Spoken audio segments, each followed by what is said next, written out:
Hello guys, welcome in this video. आज हम बात करेंगे हेपाटाइटिस बी वैक्सीन के बारे में। इस लेक्चर की आउटलाइंस हैं।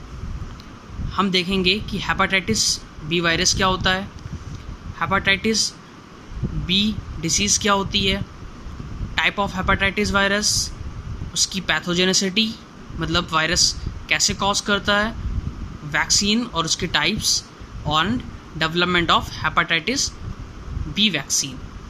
ये आउटलाइंस हम इस लेक्चर्स में देखेंगे। सबसे पहले हम बात करते हैं हेपाटाइटिस बी वायरस की। हेपाटाइटिस बी वायरस एक 3200 किलो बेस पेयर का डबल स्टैंडर्ड डीएनए वायरस है। ये virus hepatitis B disease cause करता है। हेपाटाइटिस बी डिसीज़ में लीवर में इन्फ्लेमेशन हो जाता है और लीवर की एक्टिविटी डैमेज होना शुरू हो जाती है। और हेपाटाइटिस बी वायरस सबसे बड़ी डिसीज़ यानी कि कैंसर कॉज भी करता है। इसके बाद बात करते हैं टाइप ऑफ हेपाटाइटिस वायरस की। बेसिकली 5 टाइप के हेपाटाइटिस वायरस होते हैं। Hepatitis A, hepatitis B, hepatitis C, D and E, जिसमें से हेपाटाइटिस बी एंड सी ये 2 वायरस क्रोनिक डिसीज़ करते हैं, बाकी के वायरस एक्यूट डिसीज़ करते हैं।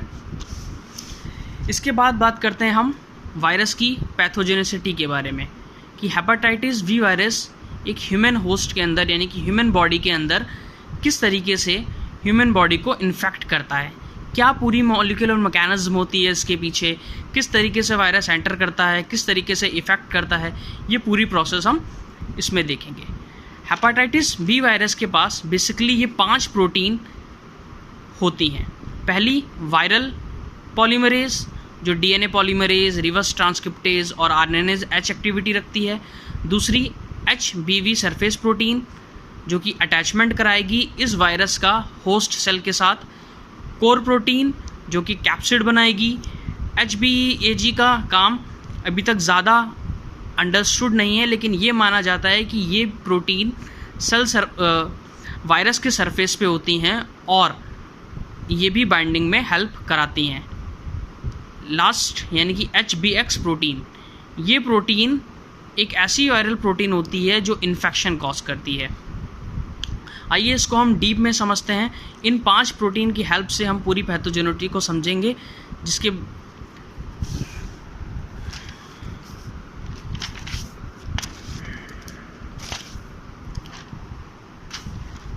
ये पूरी पैथोजेनिसिटी का मैंने एक लेआउट तैयार किया है। सबसे पहले जब वायरस होस्ट के अंदर एंटर होता है तो वो उसकी लीवर सेल को इन्फेक्ट करता है। लीवर सेल को बोलते हैं हेप्टोसाइट्स। हेप्टो मतलब होता है लीवर और साइट्स मतलब सेल। लीवर कैंसर को बोलते हैं हेप्टोकार्सिनोमा। हेप्टो मतलब लीवर और कार्सिनोमा मतलब कैंसर। तो जब एचबी वायरस यानी कि हेपाटाइटिस बी वायरस जब होस्ट बॉडी के अंदर एंटर होता है तब ये हेप्टोसाइड के रिसेप्टर जिसका नाम एचबीवी रिसेप्टर होता है इससे जाकर बाइंड कर जाता है। बाइंड करने के बाद अपना डीएनए जिसको हम आरसी डीएनए कहते हैं, रिलैक्स्ड सर्कुलर डीएनए, ये डीएनए को होस्ट सेल के अंदर रिलीज़ कर देता है। ये डीएनए न्यूक्लियस के अंदर ट्रांसफ़र हो जाता है, ट्रांसपोर्टेड हो जाता है। न्यूक्लियस के अंदर ट्रांसफर होने के बाद ये CCC डीएनए में कन्वर्ट हो जाता है। CCC डीएनए का मतलब कोवैलेंटली क्लोज्ड सर्कुलर डीएनए। ये इस डीएनए की हेपाटाइटिस डीएनए की स्टेबल फॉर्म होती है, तो ये CCC डीएनए की फॉर्म में कन्वर्ट हो जाता है न्यूक्लियस के अंदर। फिर इस डीएनए का ट्रांसक्रिप्शन होता है यानी कि ये डीएनए एमआरएनए के अंदर कन्वर्ट हो जाएगा। यहाँ पर 3 टाइप के एमआरएनए बनते हैं। पीजीआरएनए जिसको हम प्री जीनोमिक आरएनए कहते हैं, प्री कोर आरएनए और सब जीनोमिक आरएनए। इन तीनों आरएनए की अपनी अपनी इंपॉर्टेंस है। इस ट्रांसक्रिप्शन के बाद होता है ट्रांसलेशन।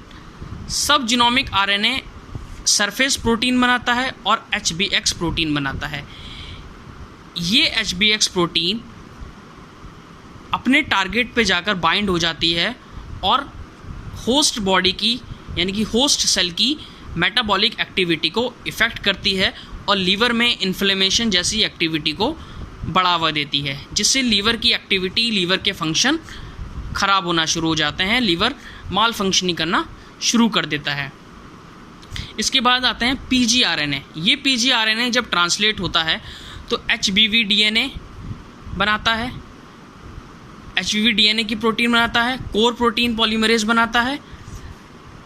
ये सारी प्रोटीन और सरफेस प्रोटीन, ये सब प्रोटीन मिलकर न्यूक्लियोकैप्सिड बनाती हैं, यानी कि इसका जो DNA है दोबारा से mRNA से DNA में कन्वर्ट हो गया, यानी कि रिवर्स ट्रांसक्रिप्टेज में कन्वर्ट हो गया और एक कैप्सिड के अंदर दोबारा से पैक हो गया, तो उसको बोलते हैं हम न्यूक्लियोकैप्सिड। जब ये न्यूक्लियोकैप्सिड बन जाता है तो ये न्यूक्लियोकैप्सिड दोबारा से सेल से बाहर निकल जाता है और ये फिर दोबारा इन्फेक्ट कर देता है सेल को।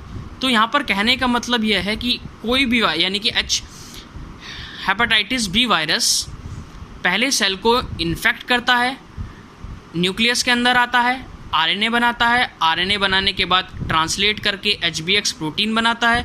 ये HBx प्रोटीन इन्फेक्ट करती है। इस HBx प्रोटीन के अलावा और प्रोटीन बनाता है जो न्यूक्लियोकैप्सिड बनाने में हेल्प करती है, और न्यूक्लियोकैप्सिड बनाने के बाद ये सेल से बाहर चला जाता है और दोबारा इन्फेक्ट कर जाता है। ये पूरी साइकिल होती है हेपेटाइटिस बी वायरस की।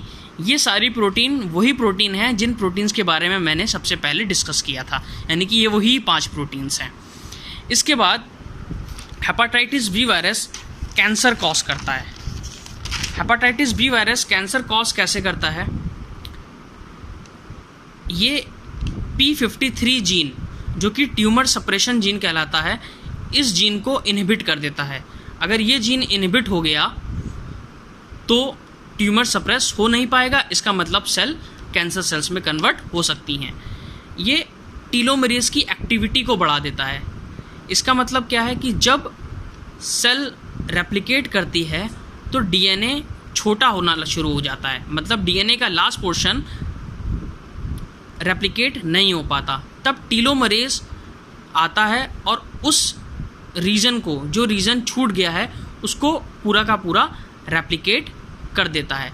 अगर टीलोमरेज की एक्टिविटी बढ़ा दी गई तो कोई भी सेल में रेप्लिकेशन प्रॉब्लम नहीं होगी और सेल कंटिन्यूसली डिवाइड होती रहेगी। अगर सेल कंटिन्यूसली डिवाइड हुई तो वो कन्वर्ट हो जाएगी कैंसर के अंदर।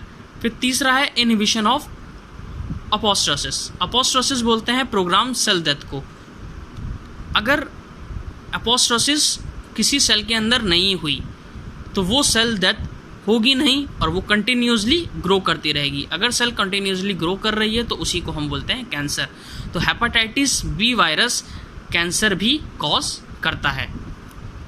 इसके बाद बात करते हैं वैक्सीन की।